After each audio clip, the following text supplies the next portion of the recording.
Oh, yeah. Bless and love, my lords. Welcome to another Founder Fridays. I'm joined here today by our co host Dudley and Nema, founder of Layerr. Welcome, gentlemen. How are you? Hello, hello. Welcome. I'm all well. Hey, hey. Hey, Nima. What's up? Good, Dudley. Thanks for having us. Thanks for having me and Redline. Thank you as well. It's always been a pleasure. I've known you guys for some time. And yeah, thanks again. Very welcome, mate. Excited to have you today here with us. I just want to ask a quick question. Can you guys hear any return? It's good on my end. Okay, because I am I am launching Twitter Spaces on another phone right now, and I couldn't figure out how to mute it.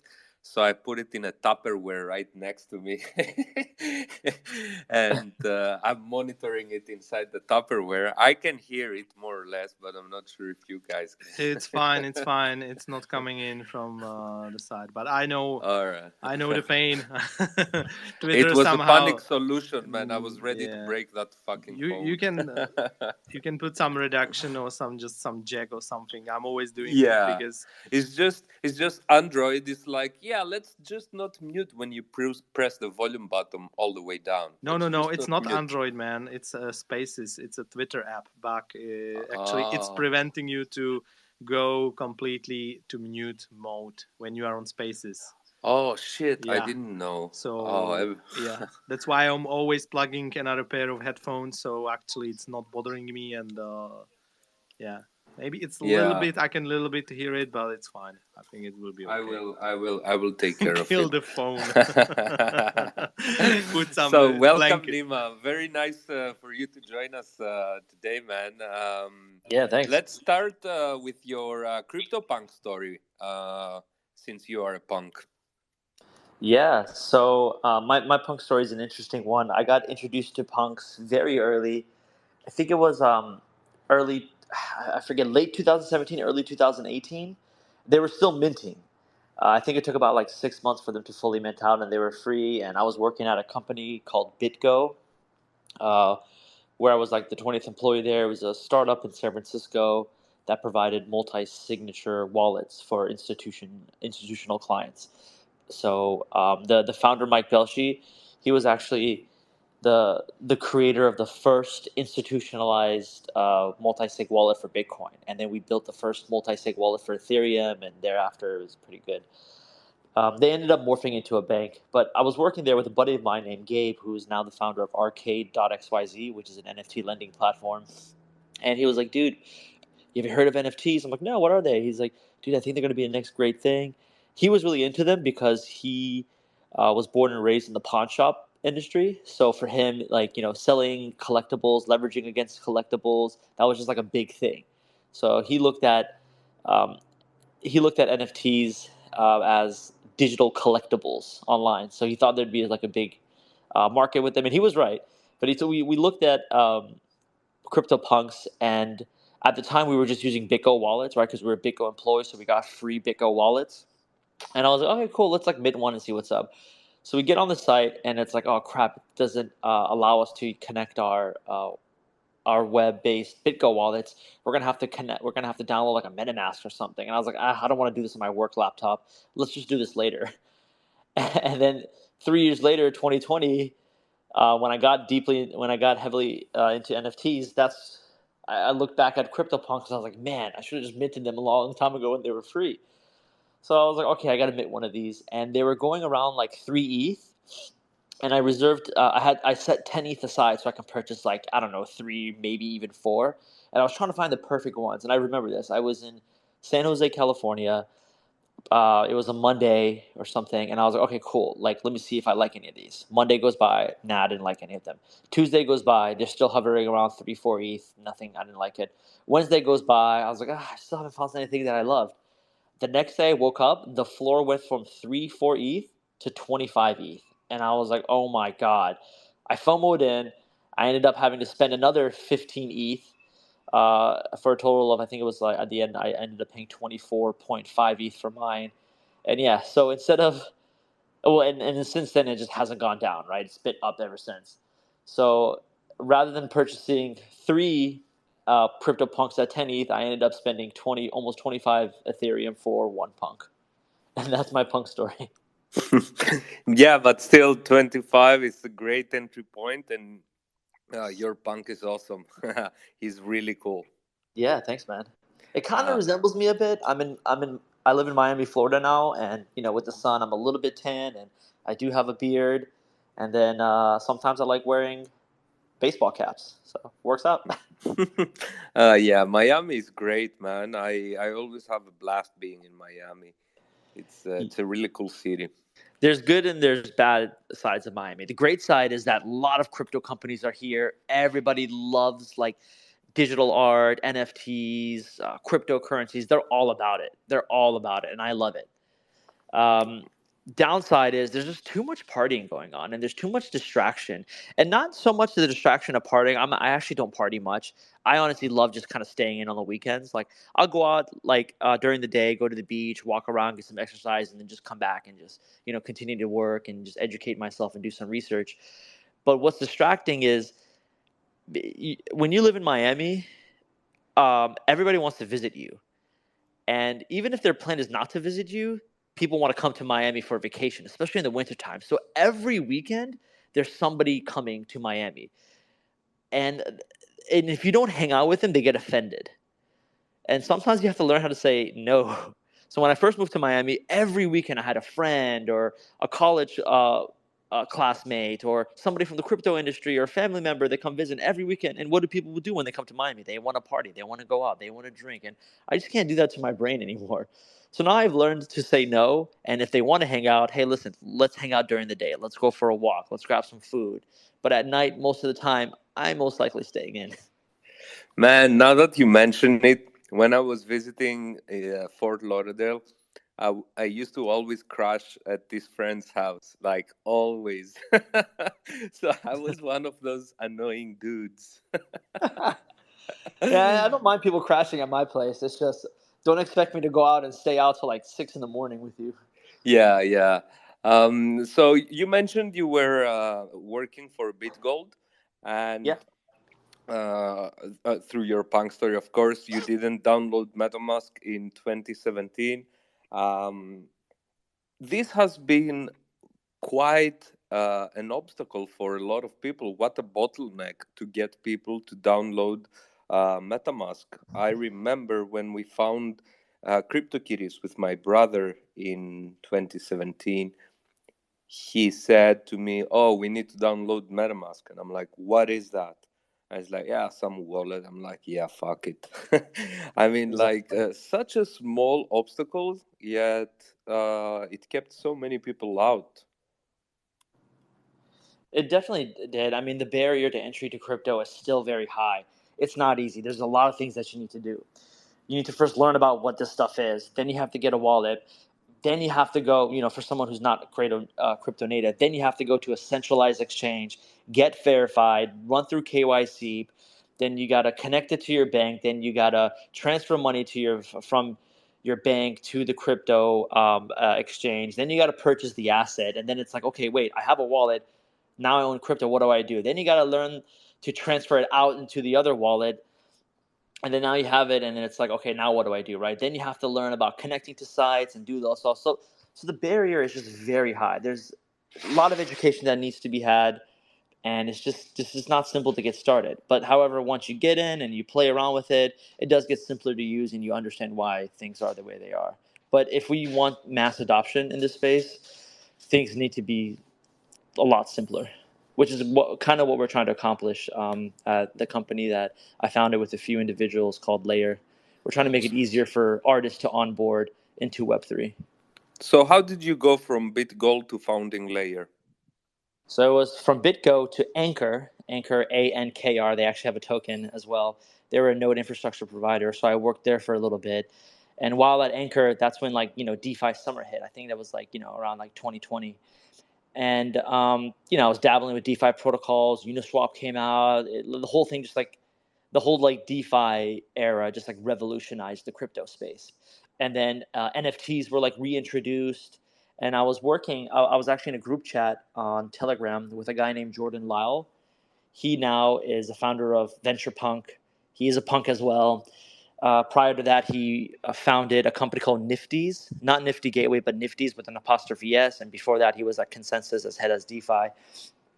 He started a community called Don't Buy Meme, and he was like, hey, listen, I'm going to drop some tokens and let's do something. This is the era where everybody was dropping tokens and people were providing liquidity on Uniswap, and they were incentivizing people to post LP. So, for example, if you provided liquidity and you proved that you did, you would earn a stake or a percentage of a certain token, depending on what project it was. And we built a community. And what we did, we were actually the first ones to create a concept called NFT. I think it was we pioneered NFT farming. I think that's what we called it. So pretty much you take the token, the meme token, you stake it in the protocol on the website at don'tbuymeme.com. I don't think it exists anymore though. You stake it and then you earn points. And those points were in the form of pineapples. And then you take those pineapples and then you mint free NFTs. And we got some pretty big players in there. We got Jose Delbo, who's like a comic book artist. We ended up also getting Ferocious. Ferocious did a drop with us. He did a collection of a 1 of 1, a 10 of 10, 100 piece, and 1,000 piece. And we got a few other artists as well. Fuck Rucker was there. So we really gave a nice platform for artists to kind of like launch NFTs. And we had a big community. And our airdrop token went from $0 per token to 2,000 tokens a month. And I learned so much about building online communities, learned a lot about DeFi, Web3, and I just continued to help other projects build this out. And then it wasn't until I linked up with one really big artist who was dropping NFTs on Nifty Gateway and Maker's Place, and he wanted to create his own personalized, 10K collection. This is when 10K collections were just booming. And he's like, hey, Nema, we've been friends for about a year. I know you understand the space very well. Is there any way you can put one of these together for me? And I got one of my developer buddies from BitGo. He was at the time working at Cash App, and now he's building his own wallet. I got Lauren, she to help me run operations in the community, and I got a designer that I was working with at Anchor, and we put together an entire mint page. So we did the smart contracts, we did the art generation, we did the website, we did the design, we helped put together the Discord, the socials. We were managing the Discord and stuff for about 30 days because it was part of the agreement. And we launched everything in 2.5 weeks, and we sold out in about 3.75 days, and yielded $8 million. And we were like, "Whoa, this was crazy!" And then that guy introduced us to other projects and artists, and then we just kept kind of churning out a bunch of mint sites for people. And I was like, "Wow, I have something here. Why not just do this full time?" And then that's when Layerr was born. Wow, a truly native story for a crypto Web3 startup. So you saw a market there and you went in to fill it. But there is one issue with contracts natively deployed by the artists. It's being widely celebrated. However, the tokens that gain the premium the collectors are looking for are super rare tokens. Why do you think is that? Are you referring to super rare, the marketplace? Yeah. And yeah, I'm going to be honest. I know about the exchange. I mean, yeah, the marketplace, exchange, marketplace, kind of the same thing. I'm not too sure about the tokenomics and the benefits of the token itself. I should probably do more research on that. No, not the token. I mean, when people are collecting on super rare 1 out of 1s, there is a market for them, and there is sort of a premium for an artist's super rare drop that we don't see so prevalent with the artists that are launching their own contracts, which is supposed to be the better option. Yes, I see what you're saying. Okay. Yeah, so if I'm an artist, and let's use an artist that has a decent following, has some collectors, but are not that well known. If I use a super rare or maybe even a Nifty Gateway or a Maker's Place, there's already a community of collectors there. So it kind of gets my artwork out in front of the people's eyes, and they have some traffic and all that. So if I launch there, I have a higher chance of selling artwork on there versus me spinning up my own branded page. There is a market of artists who have really strong collectors, and they have a good market, and they know how to they really know how to like manage their collectors, right?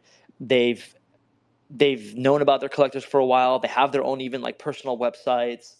They have collectors like asking them for personalized work on the side.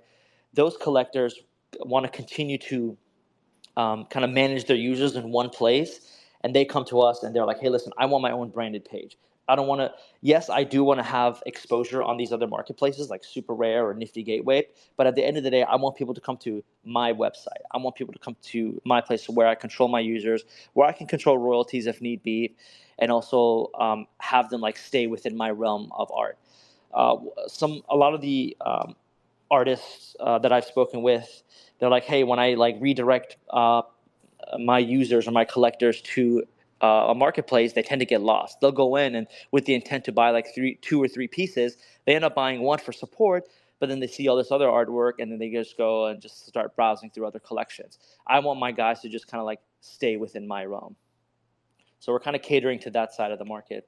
But also, it's more than just collecting art, right? The utility art we believe is going to be a big thing as well. So like token gating, being able to claim physical prints or physical paintings or any physical, like some guys want to do like clay sculptures, etc.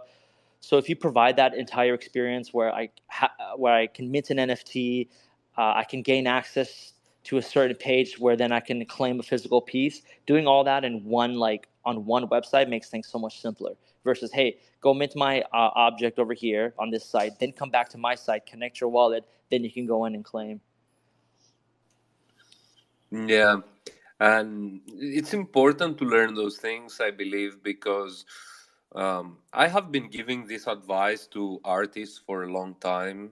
Better mint on your own contract. You should launch your own contract, and maybe a more balanced approach is would be the better advice. We are all learning. I mean, I think, as you said, it's better to start at platforms with established collectors base, because this is the hard work.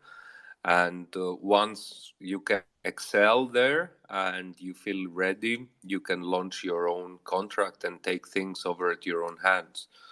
Yep. I think that's a more sound advice that we should adopt from now on. And thank you for educating us. And yeah, I totally agree, actually. Yeah, owning your own contract is important. We had an artist, his name was Ali Sabit. He launched a bunch of collections across multiple marketplaces, and he ran into an issue with async art. I'm not trying to call anybody out or anything. Async art, I think, is a wonderful platform. They have great art, great collectors. But what he wanted to do, there was first off, there was a royalty issue. They promised him X amount, but they didn't give him that amount. They gave him something less. And then he was trying to take his collection over so he can do a claim on his own website, because he was going to provide a claim for async for the NFTs that were dropped on async art, but he wasn't able to do so because he wasn't able to pull the contract because they hid a few pieces of the contract. And so he had to reach out to async and go back and forth until they actually gave him the contract information, and then we took it over and we're putting together something for him. But yeah. Yeah. What do you think is the biggest bottleneck today for artists and people looking to launch their own contract / infrastructure?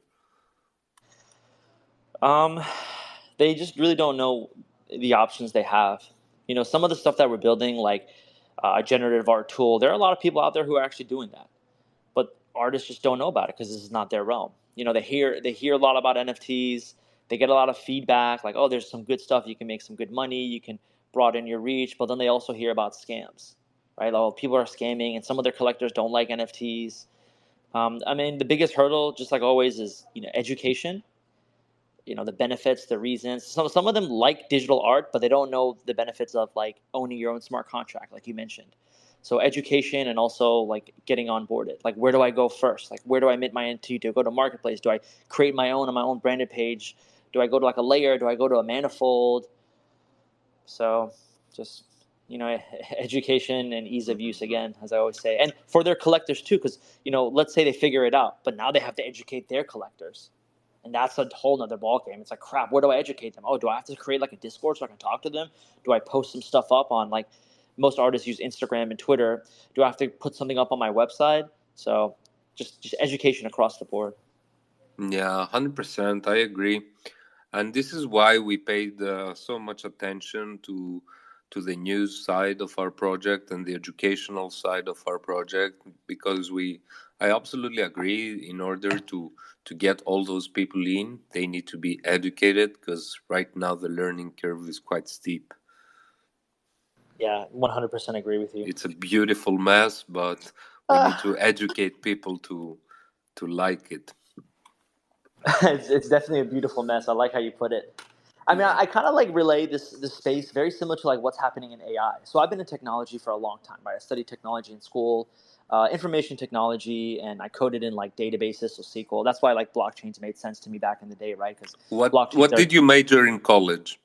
I majored in information systems operations management. So a lot of databases, servers, infrastructure, systems architect, and the coding was like database coding, like SQL, SQL, PL/SQL. I did some JavaScript, but I didn't do the hardcore like, Java, COBOL, like C++ stuff. It was just database related work. So if I continue, so I ended up going into sales right away just because I noticed a lot of these sales guys, they didn't know what they were talking about in terms of technology. And I was like, okay, this is really easy. So I got on a call with one of our sales guys when I was working at a company called Informatica. And I just sold the product. And they just kept calling and just kept bringing me, like, yo, bring that database guy on. Like, let him talk. And I was like, great. Like, let me just go here because I can probably make more money. At the time for me, growing up, you just want to like, move up the ladder. You want to make a lot of money. So I did that. It definitely beats like chilling at the database room or the data warehouse and just, moving data, consolidating data, masking data. Oh, we have to upgrade our servers, make sure the migration is safe. I'm not going to lie, that was kind of boring. Mm-hmm. Where did you grow up? I was born and raised in Northern Virginia / the Washington, D.C. area in the United States. The President State. Right. The President State, yes. I'm glad I'm not there anymore. I love the place. It made me who I am today, but very political. Everyone's got an opinion. Are you this? Are you that? And it's like, can I just be human and happy? Washington is quite intense, would you say? Yeah, it definitely is. The society over there and the culture wants you to be a certain way. Doing things like innovative technology. I mean, maybe it's different now, but growing up, when I would talk about Bitcoin, people were like, that's illegal. You need to stop right now. I'm like, what? So, and it wasn't until I moved to San Francisco where people were like, oh, dude, you know about Bitcoin? You like mining? I'm like, yeah. Oh, my God. Like, you guys like this stuff? They're like, yeah, that's so cool. Like, what about all the negative regulatory implications? They're like, oh, so what, man? It's disruptive technology. You got to break things in order to like rebuild. I'm like, that's true, right? You have an old building. If you want to build like a new skyscraper, you got to knock that thing down and start from scratch. Yeah, and I love that about people from California in general are more open to tech and new ideas by nature, as opposed and in general in the whole US. But here in EU, we are quite the technophobes, I'm afraid. Techno what? Sorry. Technophobes. The average European is afraid of technology. Oh, yeah. I mean, I have a Middle Eastern background, and a lot of like traditional Middle Eastern people are like, oh, no, that's a sin. Technology is dangerous. It's going to take you to hell. And I'm like, what? Be careful of this. Be careful of that. I'm like, oh, no. But it's quite the opposite. It's the most liberating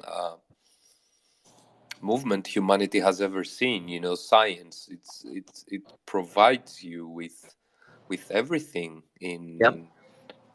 Like everything is technology, even farming. But people don't see it like that, and it's quite sad when you live in Europe and you love technologies and new stuff, and you get excited for the cutting edge. It's bad news for you. You are the weirdo. You are the Satanist. Yeah, I totally agree with you. I mean, it definitely helps advance us and makes us smarter, and it can do a lot of positive things. I also believe that technology is agnostic. It's not good or bad. It's what you bring to it. Similar to religion, a lot of people are like, oh, this religion's good, that religion's bad. It's like, listen, it all depends on who you are. I've met good religious people. I've met bad religious people. I've met great atheists. I've met bad atheists. Like it doesn't really matter. And there are people who do great things with technology, like streamline processes, reduce costs, make things easier to use, and also people who do bad stuff, like rug pulls or scams or malicious hacks. It just there's good and bad. It's all what you bring to it. Yeah, 100% agree. What was your biggest struggles as a founder into Web3 space? Um, let's start at the beginning, coming in as a young founder. What was your original struggles? It's a good question. When you first start a startup, in your head you're thinking all this like amazing glamorous stuff, right? Oh, I'm going to build some innovative technology. We're going to go out there. We're going to change the world. We're going to make a lot of money, and then we're going to take the money and do good with it. We're going to reinvest. We're going to let's give it out. Let's do all this cool stuff with it, right? You're thinking very positively, especially when you work at startups that have been successful. Like I've worked at BitGo and Anchor, and I've been fortunate enough to work with, all the startups I work with have been crypto related, which is really cool. I went from Informatica to Oracle to BitGo. So two big corporate companies that taught me a lot about processes and structure. And then you go to a startup that doesn't have so much structure, but has really good leaders and everyone's positive and has great technology. And all I had to do was apply what I learned in the corporate world to these startups, and it worked. So I came from very successful companies, which made everything easy. So for me, I was like, oh, this is going to be a breeze. And it was at the beginning, right? Because I was building in a bear market. Started building, people were doing drops. The challenge was, okay, what happens in the bear market? That's when like everything kind of like fell apart. Even at Layerr, the clients that we signed on were like, listen, we're not going to drop anymore because the market's gone to shit. Like, we'll revisit this later. I had another very famous rapper. He was like, listen, like, I can't do this anymore. They're going to think like we're going to do a rug pull because I don't want to provide utility. This is just going to be a collectible, and I can't do that to my image. And we started losing clients, and I was like, oh, it's okay. Let's just be resilient here. But what ended up happening is capital started drying up. We decided not to raise because we wanted to be a self-sufficient company because we were making money, right? I love it. I love it. We also haven't raised anything. Yeah. And sometimes you have to come to terms with yourself. It's like, listen, like the initial strategy I had, like, is it going to apply? Do I have to change things up? And it's a lot of ups and downs, right? So I started losing faith in myself. I started losing faith in the product and what I was building. I started questioning the industry I was in. Like, crap, like I've been in this for full time, like 5 years? Like, I know crypto's not dead, but does it make sense for me to go back to Web2 and do something there, right? I had a bunch of buddies who had started startups who have been successful, like, oh, come to our company, don't worry about it. But then I had a bunch of these employees that were counting on this thing to work because they wanted it to work, right? And then it's like, okay, let's like revisit things. So it's I started meditating more, which helped, and I went through a lot the past 6-7 months through this bear market. I ended up having to pull some personal funds. I spent about $100K reinvesting back in the company to ensure that employees were being paid. We ended up having to cut salaries by over 50%, and we had to have some difficult conversations, which is something that I've never had to do before. But luckily the employees here, they believe in the mission. They really want to make some cool technology, and although they were getting like a big pay cut, some actually weren't getting paid for like 3 months because we're like, listen, like we're gonna have to cut back a little bit just because of this market. It's very tough, but we'll get back into it. You just gotta be very resilient. You gotta change things up, and then we decided, okay, maybe it does make sense to raise. So we ended up going with an accelerator called 500 Startups, and that begins January. So it's you got to put your pride aside, put the ego aside. Yes, maybe you've been successful in the past many times, but you got to know how to handle failure. And failure was happening every single day for a few months, and it was really tough. Some days I just wanted to quit. Some days that didn't work, and it's like, there was a time where my hair was growing out and my beard was coming out, and I just didn't take care of myself because I'm like, what do we do? Like what the heck? No one wants to talk. Nobody wants to launch NFTs anymore, right? They don't want to talk about it. They think it's a scam. And then the whole FTX thing that happened, you're just like, oh my God, it's just getting worse and worse and worse. But yeah, it's definitely turning around. You just got to stay positive. You just got to stay positive, continue to read, continue to research, continue to engage. And one of the things that have worked is partnerships, right? Connecting with like-minded people, people who are doing the same thing, people who are working on startups, like, the Redlion team. I mean, I'm a punk, so I found a lot of good sentiments from the punk groups, because there's a lot of builders there, right? And people are still building. Don't look at what like your cousins and brothers and people from the outside the space are doing and saying. Look at the people who are in your shoes, right? What are they doing? Like, what are they saying? Go talk to them, partner with them some way, help each other out. You don't necessarily have to uh, gouge for money, but find a way where you guys can work together to bring value to each other and into the space. And that has helped tremendously and has now taken us to where we want to be. We have to reposition our go-to-market strategy. We have to reposition the way we built our product or some of the tools and functionalities. We have to change up our target audience. We were going after like creators, artists, game developers, social media guys, and it was just too much. And we had to like finite it to just like one target audience, which is artists. Like, which one made sense, right? And then we had to like talk to investors and see what they were doing. So you have to be super resilient and super consistent and determined, and just wake up, and even though it's not working, just keep doing it. And if like shit doesn't change, try something else. I came up with a new motto for myself. There's a plan A and there's a plan B, and plan B is another route to get to plan A. So just don't stop. Yeah, exactly. That's a beautiful quote. Relate to that. I don't know, Dudley, were you listening? We are not the only ones who struggle and despair at times as founders. So, Of course, man. yeah. But I'm grinding, I'm I'm finishing our OG images for the website. even while Yeah, we but it's talk. amazing. We share like a lot of Yeah. values here, because we are in the same kind of river Why it's so now, great. and Yeah, sorry, go ahead. I know that we're focusing on our goals, and we will never give up. I Yeah. think, we also like investing our own money and stuff into the project, and when hopefully winter will be over and the green will bloom again, for everyone. Exactly. But it's nice to hear at many points that you are not the only one who's doing those sacrifices, and there's others out there like you who are putting their life's work into Web3. And as you said, there are beautiful ways that this this movement can grow. Even at a bear market, there's tons of room for collaborations. There's tons of room for like community to community expansions and positive growth. And yeah, this is definitely something that we are doing here. And as you know, we have.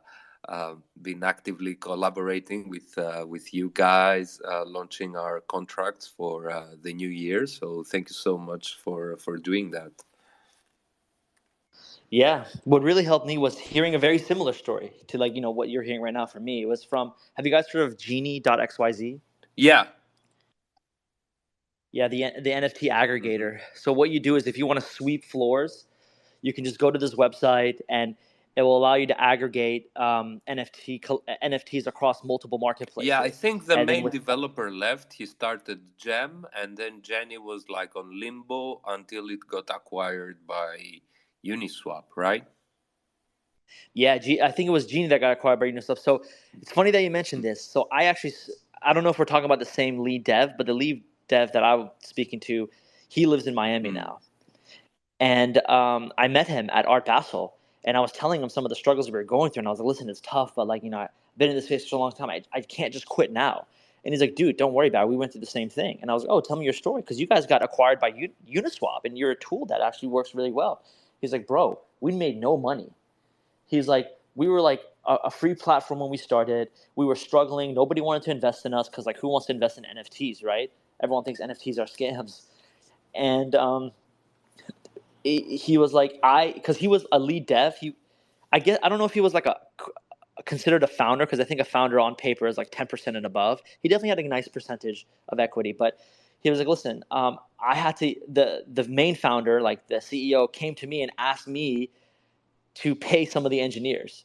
So he wasn't getting paid for months. And on top of all that, he had to take money out of his own pocket. Like, imagine going to your employees and like, hey, listen, the new guy that we hired, I don't have money to pay him. The business doesn't have money, so you're going to have to pay him. So find some money and just give it to this guy. And you're just like, what the heck? So they went through a lot, and then they got acquired. And then he's like, I immediately went and bought a Rolex. I was like, oh, okay. Yeah, that's definitely nice to hear, and it's definitely good for people who are building to don't despair, take care of themselves and their health, mental and physical, and yeah, take it one step at a time. Zoom out, see the larger picture, realize where you are and what you're doing. But when Jenny launched, there was nothing else that could do that.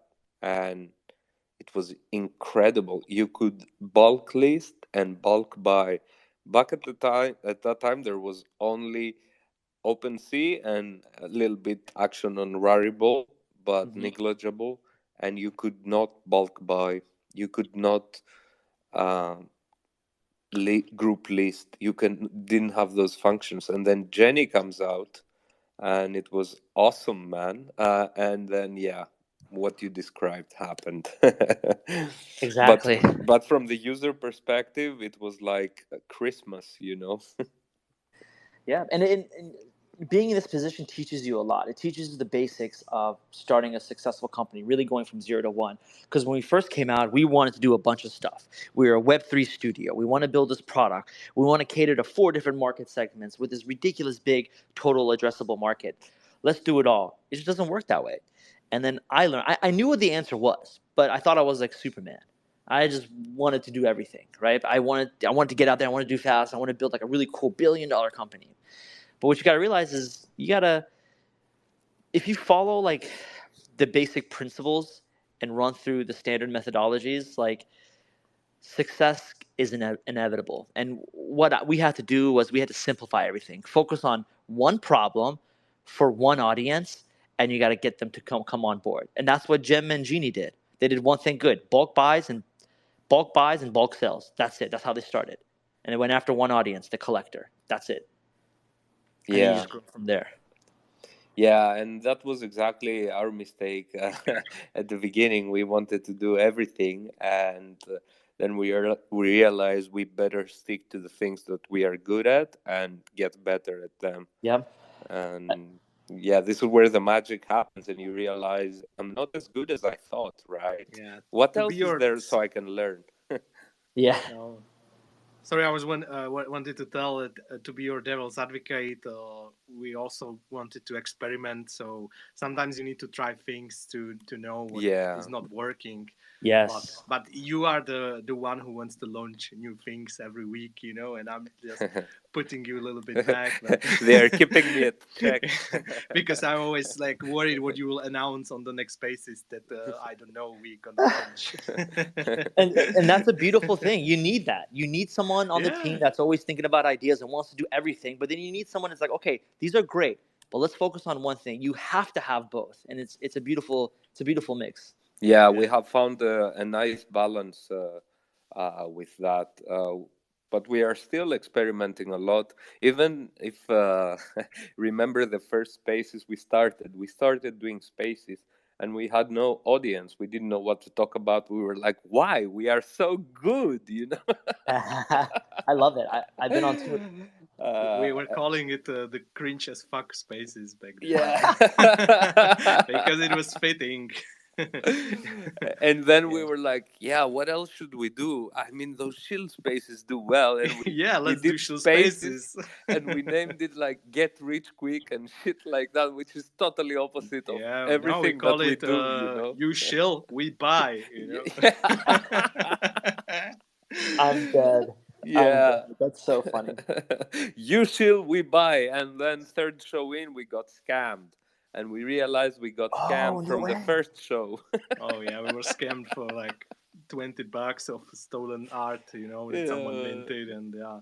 And the next show, the same scammer comes and we buy again because he was a good artist, you know. Well, good artist, and the story about his house burned down, Yeah, and then going Oh with my this, god. like, yeah, pretty yeah. evil. No good deed goes unpunished.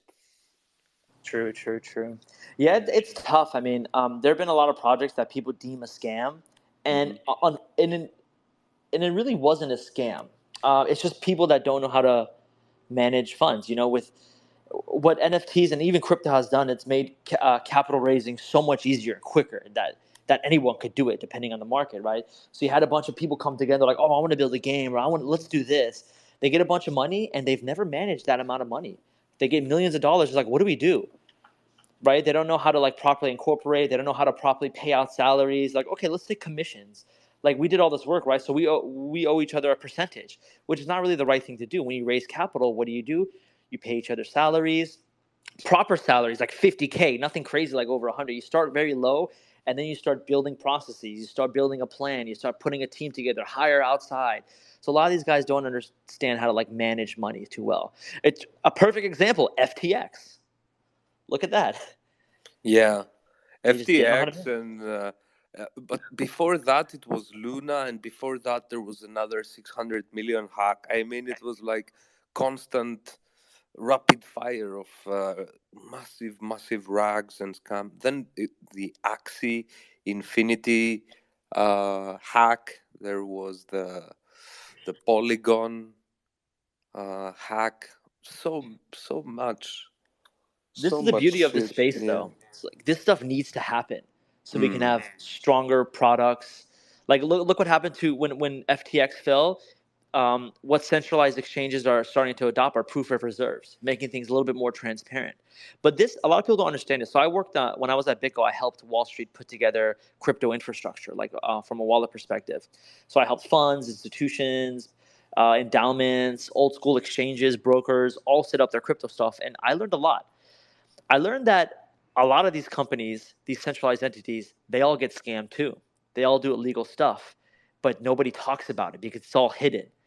So like if an FTX thing happened, if FTX was, let's say, for example, like traditional like, equities or a securities company, that it wouldn't have blown up the way it did, because although like some bad stuff happened in house, news wouldn't have gone out. They would just kept it under the radar, and everyone like just hopes like that they can resolve their issue in the next coming years. Hopefully, like the markets get better, and then we can get a new influx of capital. But the thing about crypto is it's transparent, and even if with a centralized exchange, half of it's transparent, and with that transparency.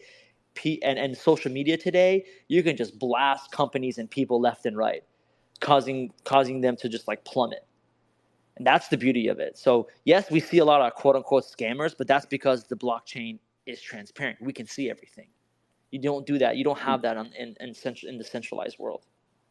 Yeah, and also it is a global system and it's automated, whereas the old finance system, man, is just like people sending messages to each other and changing numbers on Excel sheets, basically, Yep. manually.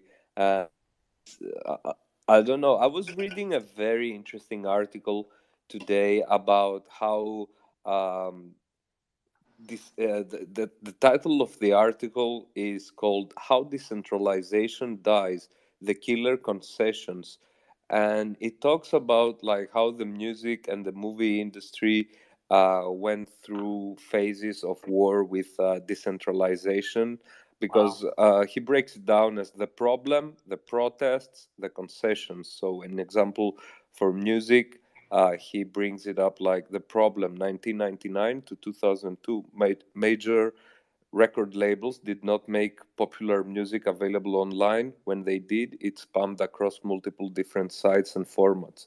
The protests, Napster, an application with a library of old music in MP3 format.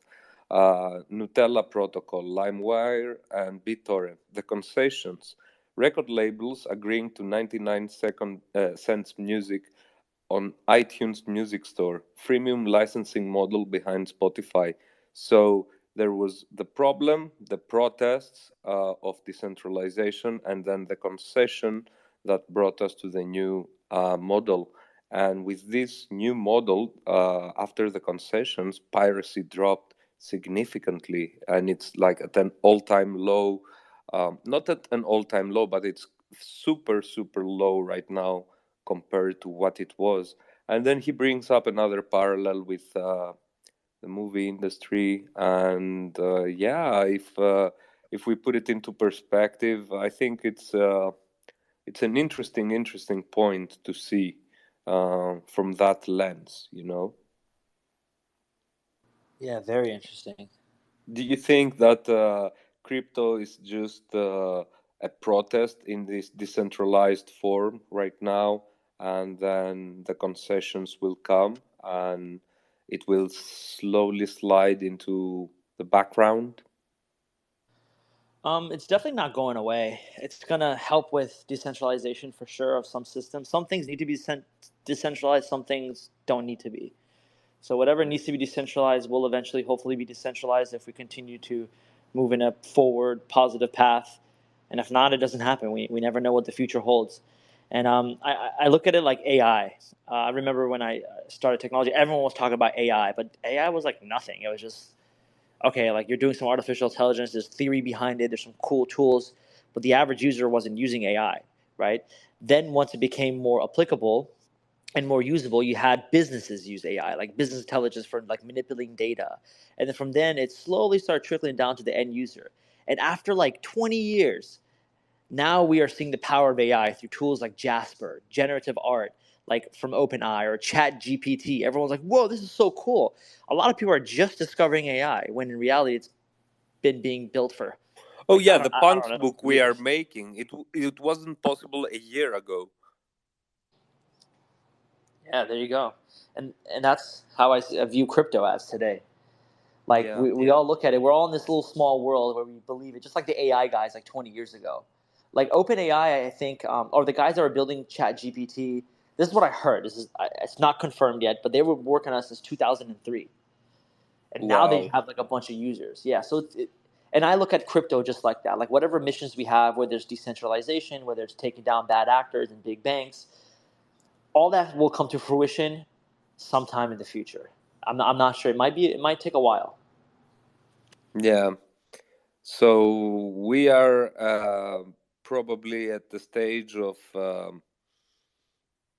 the video game industry was in the early 80s, probably. There you Late go. 70s, maybe. There you go. With And we have to keep reminding ourselves that, you know, mm, and that's a good thing for like building like culture in startups. We talked about like the troubles with having a startup. It's like keeping everybody motivated. Sometimes your employees will feel down. It's like, crap, like should I even be here? Like, are we doing the right thing? You got to constantly remind people these things. Hey guys, we're in crypto. Don't forget, it's like internet in the 90s or the internet in the 80s or AI back in the day or gaming in the 80s. You got to just like continue to remind people what we're building towards. You mentioned earlier that you are Middle Eastern. Where exactly are you from? Oh, what? Oh, Middle Eastern. Mhm. My background is Persian or Iranian. Mm. Okay, but you were born in U.S., right? Born in the U.S., yes. Hmm. I've been exposed to many different types of cultures: Persian culture, Islamic culture, Have you Western ever culture. visited the country of Iran? Yeah, I did when I was younger, when I was a kid. Hmm. Um, not gonna lie, it was quite depressing. I think the last time I went, I was 13, and my aunt had died, and it was just like super depressing. And it's just, you know, everyone was grieving. A lot of people stayed in. I remember walking outside as a kid. I don't even think I wasn't even 13. I'm 34 right now. I feel like an old fart, but but I was 13, I think at 12, 13 at the time, and I was wearing shorts. You know, I'm used to wearing shorts in the US, and it was really hot. And people were like, yo, stop wearing these shorts. I'm like, what? I'm like, you gotta wear long pants. I'm like, it's hot. And I got in an argument with this old dude, and then my dad came and he just kind of pulled me. It was just, it was so ridiculous. And there was a revolution that happened in 1979, which is why my parents moved from Iran to the States, because they're like, okay, shit's about to change. We can't really do the things we used to do in the past, so we got to get out. So they ended up dipping and came to the U.S. But they have family there, so you know we made visits. I stopped going just because I just didn't have fun the last time I went. But I do want to go visit, but hopefully after a regime change. And I don't know if people know what's happening, but there is a revolution happening right now, and hopefully that changes. Yeah, what's happening over there right now? It's quite shocking, and I hope not more people die. But also, Iran has due to the sanctions over the years, has a very high adoption rate of crypto users. But there are issues with Iranian artists and collectors, right? Yeah, there's been a really big economic crisis in Iran, mainly just because the leaders don't know how to lead. You can blame it on the sanctions, which is a big part of it for sure. But again, if the leaders were good, they can get themselves out of sanctions, right? They're just really poor negotiators, and they have this like one-minded like mindset that like things have to be done X, Y, and Z, and we're not going to change our ways. And these people are our enemies. Like they're always blaming U.S., Israel, like oh these guys are our enemies. It's like bro, like get over it, like figure out a way to help your people. But because of that mindset, that leads to sanctions, and sanctions lead to other countries not wanting to do business with Iranians, cutting people off, so you don't get that good resources, and inflation happens, things go up, and it's really tough for Iranians to build a life over there. Like back in the day, you had a bunch of Iranian people who would get married, right, and start families. Now you can't do that because people are just living with their families. They're still living with their mothers and fathers, and everyone's chipping in to help because you just can't afford to like live on your own because your parents are just not being taken care of. And um, artists today, well, in Iran, art is you can't. It's difficult to express yourself freely. Um, there are ways you can express yourself, but that's to the judgment of the government. So if the government believes, listen, you can do this type of art, you have to just stick to that. Anything outside of that realm is considered illegal, and that you're going against the rules, and then you're going to get punished. And that punishment could be several ways. It could be a fine, it could be thrown in jail, or it could even be death, depending on what they want to do. So expressing yourself is very challenging in a place like Iran right now. And the population of Iran, the demographics is like 70 to 80% millennials and Gen Z, and the rest you have like boomers and above. So there's a high population of like young people who just want That's excellent demographics for growth. That's what every country wants. Yeah. The problem is there's a lot of government restriction. They want you to like be a certain way, live a certain way, and that's it.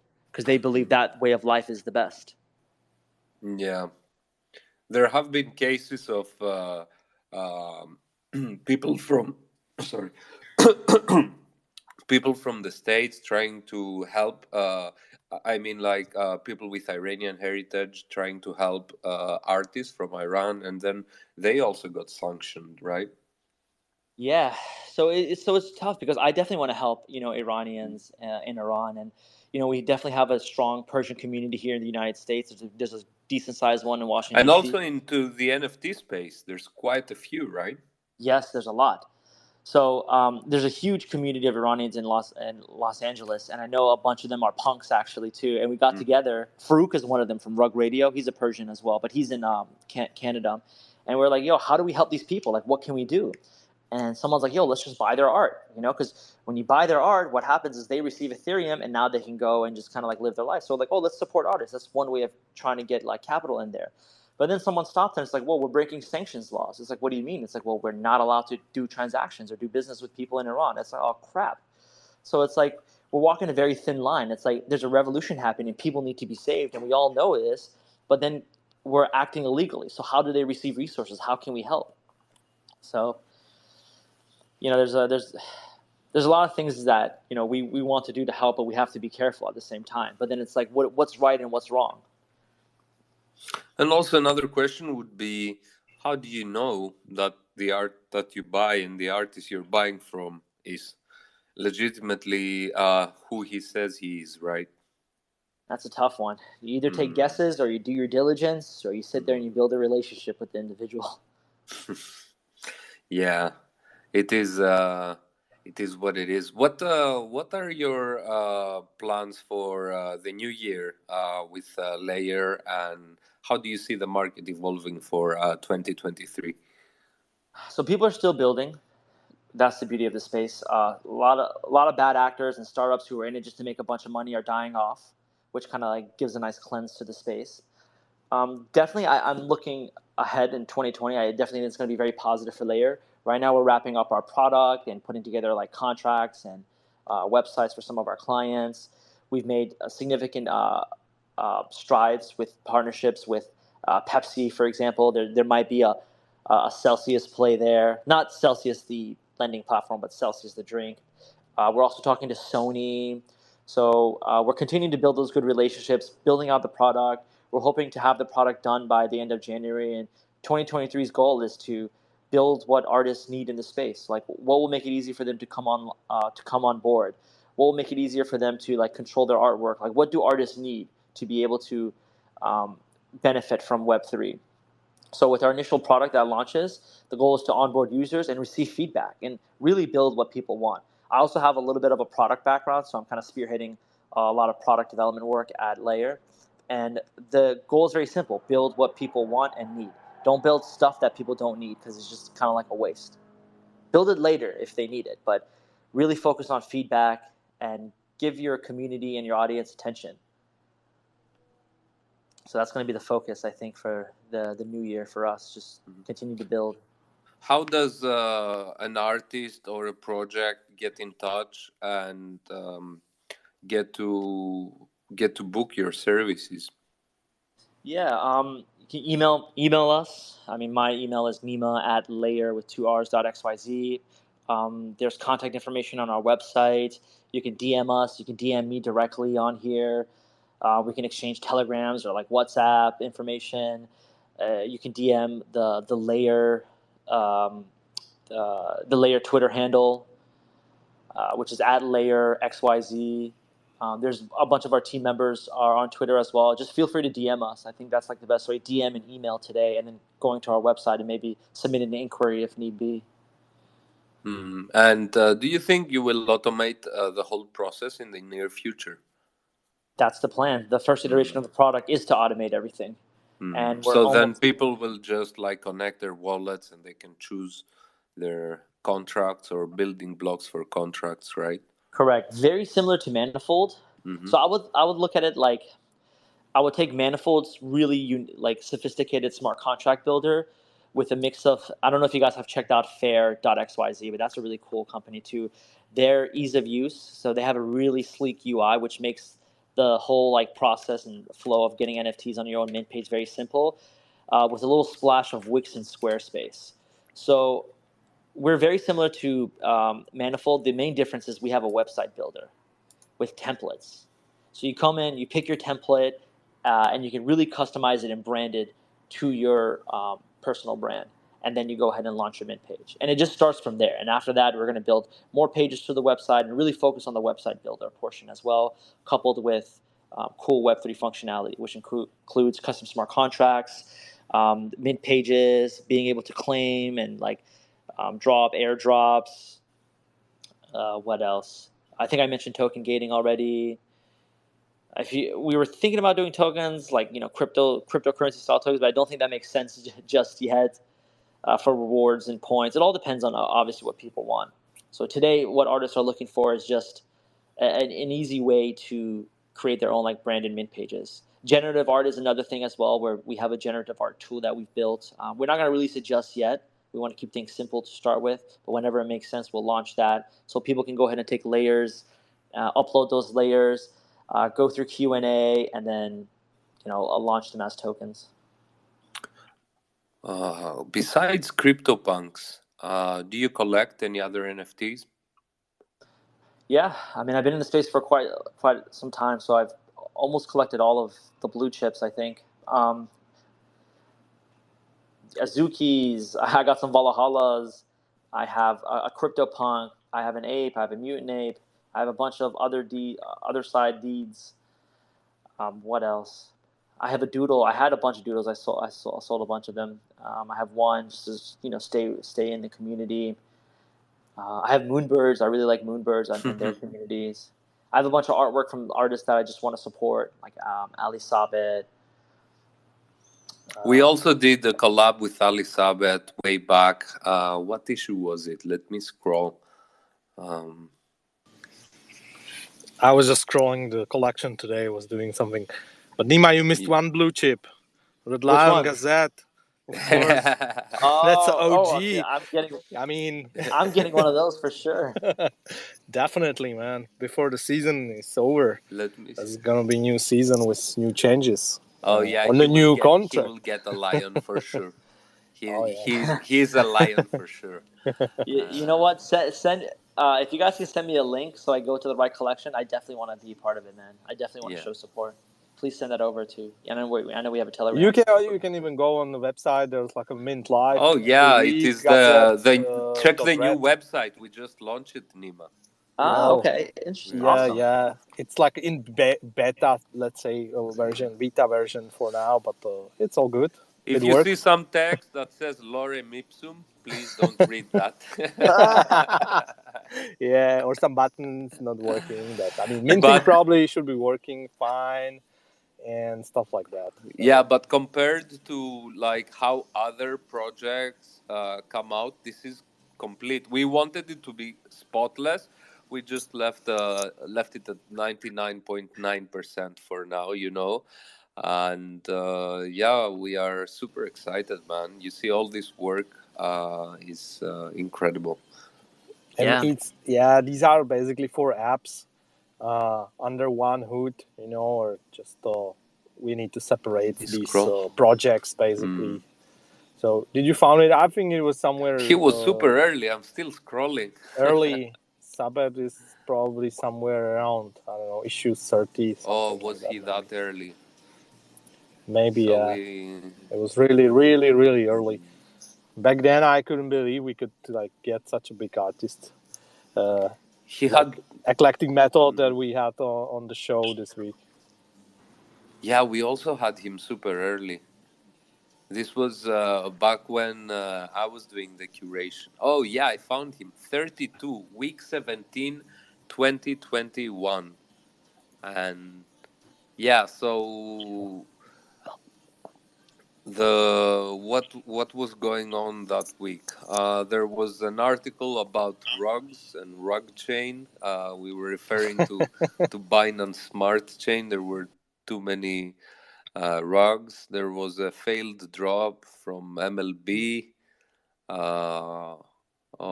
The Future Dreams fundraiser. Okay, that was it's not timeless. Yeah, and some FUD behind taxes. Yeah, crazy, man. How early, yeah? Yeah. And yeah, massive shout out to Sabet for doing that drop with us back in issue 32. Yeah, he's just been churning work. He has a lot of collectors that love him, and he also has collectors that don't like him just because he just continues to pump out work, and they're like, "Oh, you're reducing the value of your artwork on the blockchain. Like, stop creating art." Some people call him like a cash grabber, for example. But I look at it as he's a very active participant in the space. He's continuing to provide for us, right? Creating art. Creating opportunities for people to put more value into the space, whether it's dollars or transactions on the blockchain. There's more activity on the blockchain because of him. I think it's a little bit toxic to accuse people like that. Oh, you want this, mate? If you don't want it, don't buy it. These are the tokenomics of the artist, and this is what he wants to do. Just fuck off and save us from your fucking opinion. Yeah. And I've personally benefited a lot from being one of his collectors. I was actually his second collector. He was on I remember when Clubhouse, everyone was on Clubhouse, right? I was on Clubhouse and he's like, "Hey, I'm an Iranian artist. I've just got into NFTs. I don't know much about it." And he had something on Known Origin. And I was like, "Oh, I'll buy one just to support you." And he was like, "Oh, thank you." And then from then we became friends, and now we're doing business together. So I definitely benefited from that. Would you say that business and projects in Web3 are supposed to be very cold, neutral, and code is law? However, they have a layer of an emotional depth that you cannot find in Web3. Could you repeat that? I'm Yeah, sorry. so like on Web3, projects are supposed to be very technocratic. Code is law. So everything is Uh-huh. supposed to be neutral, um,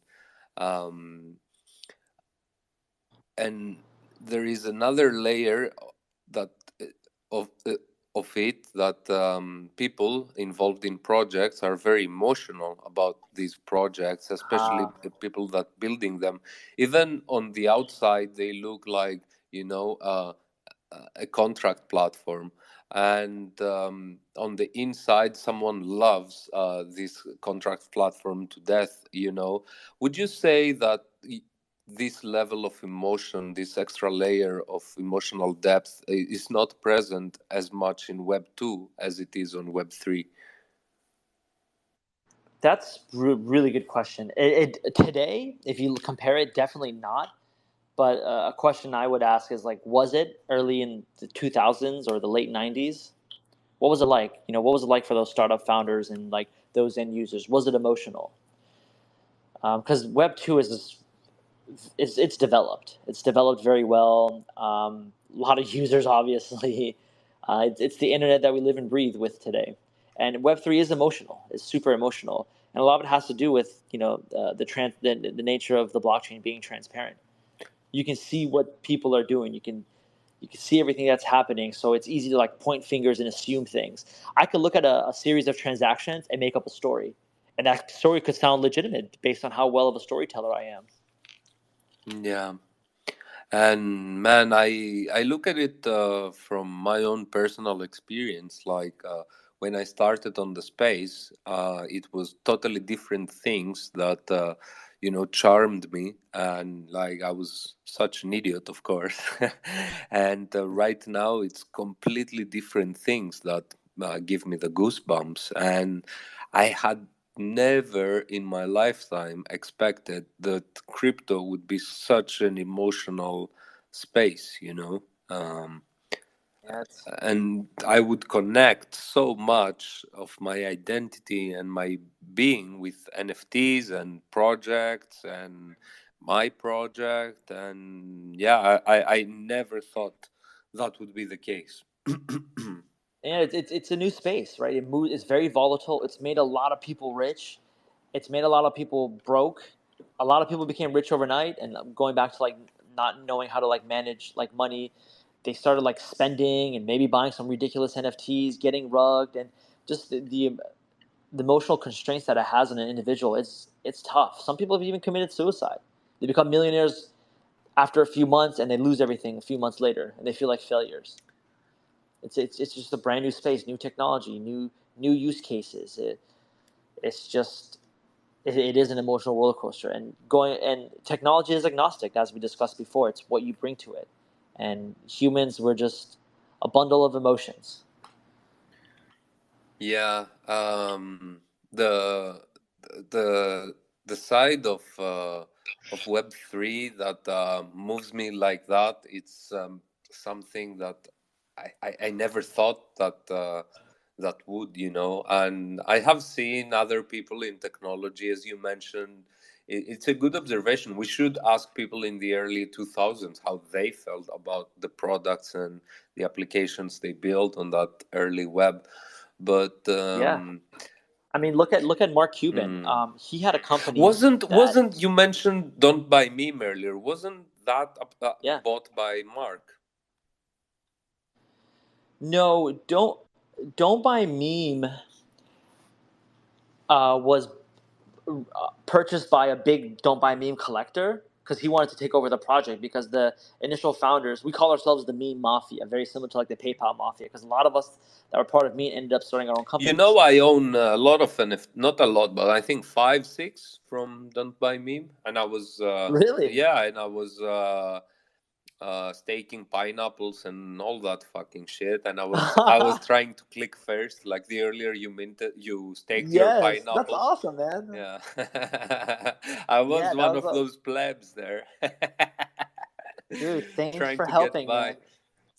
by. Yeah, no, Yeah, no worries, man. I ended up with some cool pieces. Like I didn't make money, um, but I remember meme being at $1,600, and I was like, "What yeah. the absolute fuck," you know?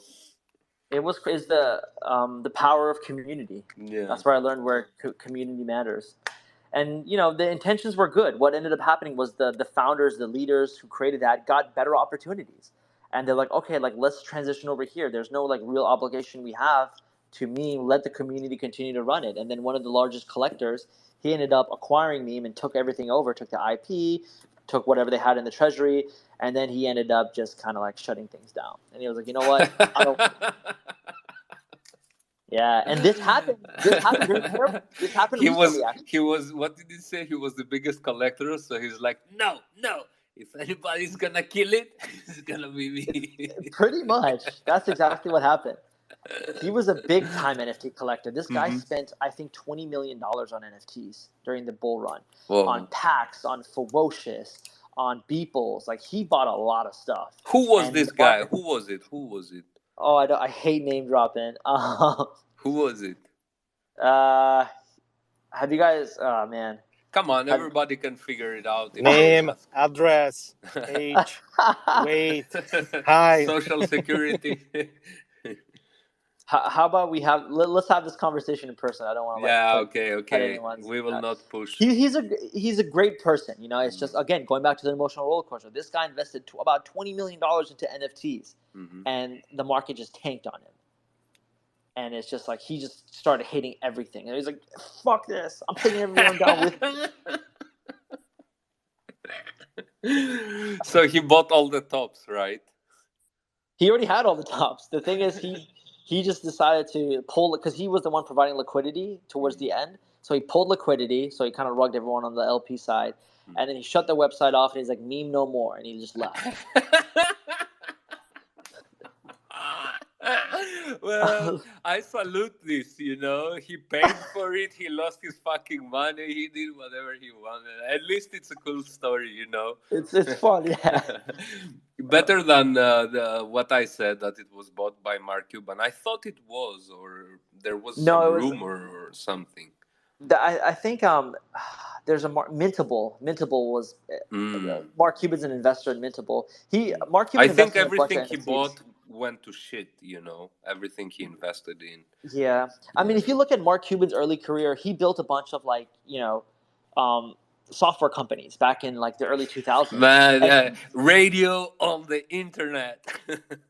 exactly, and there was a company he sold to Yahoo, which he sold at 300 million, and the moment Yahoo Yeah. acquired it, it flopped. It went to nothing. So people can say, "Oh, rug pull," but that's just the nature of business, and that's what's Yeah. happening in Web3. But again, because everything's transparent, and the average person now has the internet, now has access to the internet. I'm sorry, and can see everything. People are gonna talk smack, and with the power of social media, a small voice can go a long way. Yeah. Not to say there isn't scam artists out there and people that are scamming, but we really have to be careful before we point at something and deem it as a scam. By the way, Red, you still hold the NFT from Mark Cuban. He can record us a video or something. Yeah, we have two NFTs. Let's try to claim it. We have. Yeah, claim it You now. know when? Let me plug my phone. I'm on 4%. Let's not let it die like a noob. Yeah, let's not let it die. But he did a commercial for us, basically. Mark when Cuban Mark was selling yeah NFTs. That when tell Mark it. Cuban came into the NFT space, he launched an NFT on Rarible where you could buy it, and he would make a 30-second video and saying within reason whatever you wanted. And I bought 4 of them, and we used one to create with the punks community. We wrote a poem. I didn't write it personally. I can't remember who wrote it, but it was Dave who pulled it together. I think Pixels.eth was involved. Von Mises, I'm not sure. I think he might have wrote it. And it was a poem about, in the end, it was ending with Mark Cuban calling CryptoPunks the rookie cards of NFTs, and it was a video, and NFTs were like really nowhere at the time, we were super new, so it was a massive success. Most of the people that bought it did like I think OXB1 just had him read his address. Pranksy did some other stuff I can't remember. That was cool. And the other one we did, we got him to shill Redlion. Like, he wakes up every morning and he checks it, and I still have it. We should do something new with it. I have two more, but I don't know if he will respond. I still have his email. So in the instructions, it said that you have to email him at a specific email, and you say what he wants to say, and he will make a video, mint it, and send it to you. That was 2 years ago. I think he will be good to keep his word. Nice. OXB1, I actually know this guy from back in the day. He when I was working at BitGo, we helped him set up some wallets. He was a big miner, so he had a bunch of he was mining from a bunch of But chains, it was like a bunch of protocols. OXB1 was a few people, right? It was his company, but he partnered with Celsius. Celsius, which kind of crashed. I'm at fault for helping Celsius build their company. When I was working at BitGo, they first came to us. There was just 3 people, Alex Malensky and 2 other guys. And like, hey, we're building this platform. Can you help us with the wallet setup? And I helped design their entire backend infrastructure. So you worked for the Sith Lords, right? Yeah, there's a bunch of companies. I helped Alameda Research too with their wallets. They ended up they paid for it. Listen, they were paying, but they didn't use it. They didn't use it. Well, they were just paying for it. They paid for it with their customer money from FTX. Like, what are they doing? Well, they paid it for it with Tom Brady's money. You got some of that sweet Tom Brady's money. What's really scary is Genesis. I know Genesis was an investor and also a big BitGo wallet user, and they were like the big dogs. We were like, oh, these guys are gonna kill it, and look what happened. It's it's kind of like a sad story, but here's the thing: Bitcoin specifically was meant to be decentralized, and these centralized entities are these or institutional companies. They're coming in and they're using old models, tactics, and processes, and trying to take crypto and adopt it over there. But that's just not how it works. So although those companies failed, the blockchain is still alive. Nothing happened to Bitcoin. Nothing happened to Ethereum. Yeah, man, and this is what pisses me off in a certain degree. I remember when I was starting into crypto, or I don't know, 2015 to 2017, around then, when crypto had like first big mainstream boom. Um, I was like, man, these guys move billions of dollars and they have access to capital. And we are playing at a market of like 100 million of this token. How easy is for this guy to fucking, destroy the market as he pleases? Because like you read stories about traders shorting something to death. It's like 0.1 cents and they are still shorting it to go to 0.0001. They are not happy unless it's very dead.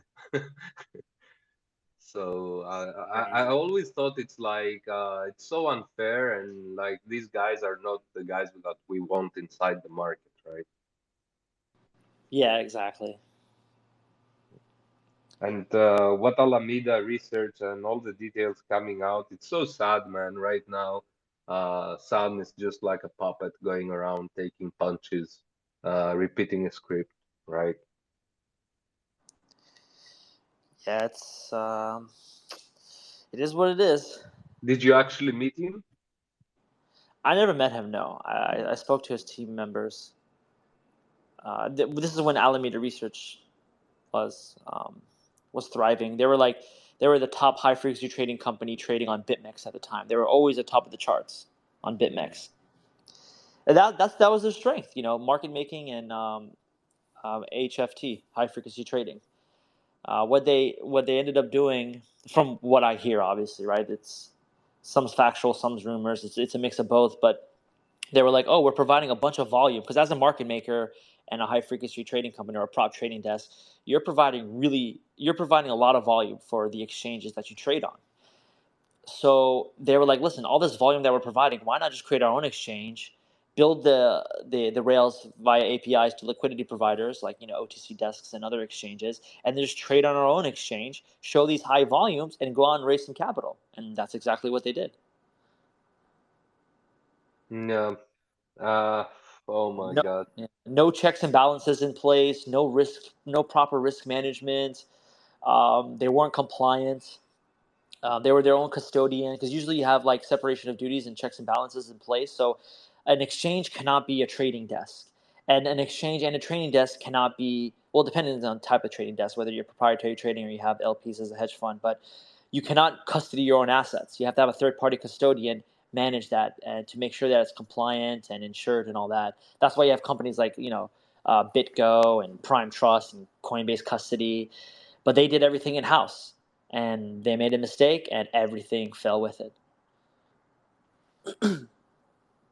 Yeah, man. I wasn't affected by it because I don't like directly affected because like I don't keep anything on exchanges. But like, who wasn't? I mean, like, if you are into crypto space, you were affected by it one way or the Yeah, other. bro. I had a buddy who had $50,000 in Bitcoin, so he was just like, "Man, this sucks." I have another friend. He's actually a punk too. He lost $20 million On FTX. Oh my God. on FTX. Yeah, because he had his funds managed there. Um, yeah, Also, one of the alien punks was selling the alien recently. that's the one. That's the guy. Yeah, that's quite crazy, man. Like everybody was hit hard, but yeah, it is what it is. I mean, remember in 2017 there was just one exchange and that fucking crashed with We, Mount Gox. Remember that? That oh yeah, maybe earlier. I think it was earlier, but yeah, I remember Mount Gox. Yeah. And then in 2017, 2018, Cryptopia went out. You guys remember Cryptopia? Oh yeah, yeah. I'm not sure if I had any leftover Bitcoin there. I was trading in some bullshit sites like Cryptsy and something Poloniex. I like the troll box. I think it was on Poloniex. Oh That yeah, was I think Polonius got acquired by Tron. Oh really? His I think. Excellency has it now. Yeah, one of those companies has it. Yeah, that's His cool. Excellency. That's funny. Well, he likes that. That's I hope to have him on the show soon. That's crazy. That would be fun. All right, I think we're gonna wrap things up here. Nima, thank you so much for coming in. You mentioned that you guys are you're releasing your new products and architecture on late January, right? Correct. Yeah. Okay, so I will get in touch again around that time. Try if you're not busy to have you back on the show and show us what you got ready there. That would be awesome. Yeah, and I would love to do some giveaways too to your community during that show as well.